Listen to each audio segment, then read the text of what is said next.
Borstal Boy is a punk rock opera of a true story originally told in the book Converted on LSD Trip, and now Borstal Boys, which is a special edition written for prison inmates. It tells of two brothers, Michael and David Clark, who were born in Oldham, Lancashire, who became criminals in the 60s and were sent to prison for malicious wounding and carrying a firearm without a licence. Michael, the older brother, had served time in Oxford Detention Centre on 2 occasions, and Rochester Borstal. It was on Michael's release from Borstal they teamed up together and were soon arrested and sent to prison for malicious wounding. Michael was sent to Maidstone prison and David to Dover Borstal. On David's release, he had a 3-year career of undetected crime until he was arrested, but not by the police. He had a bad experience on LSD, during which time he called out to God for help, and Jesus spoke to him. He turned his life around, learned to read in order to educate himself, and then confessed to the police the 24 crimes he had committed since leaving Dover Borstal in 1968.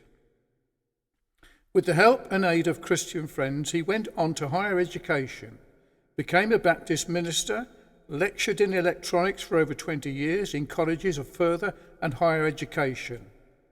Meanwhile, Michael, unaffected by David's conversion, continued his flamboyant lifestyle until he was arrested 25 years later and sent to prison for 60 years in the Philippines, where he died of tuberculosis. However, before his death, David travelled to the Philippines, where he and Michael worked together preaching and teaching the gospel. This story continues, telling of the many criminals who have been converted in New Billy Prison, the largest prison in Asia's Far East, who turned their lives around and had written their stories in David and Michael's joint book, Trojan Warriors, and also the continuing story and the fruit and effect of gospel ministry in the northern Philippines.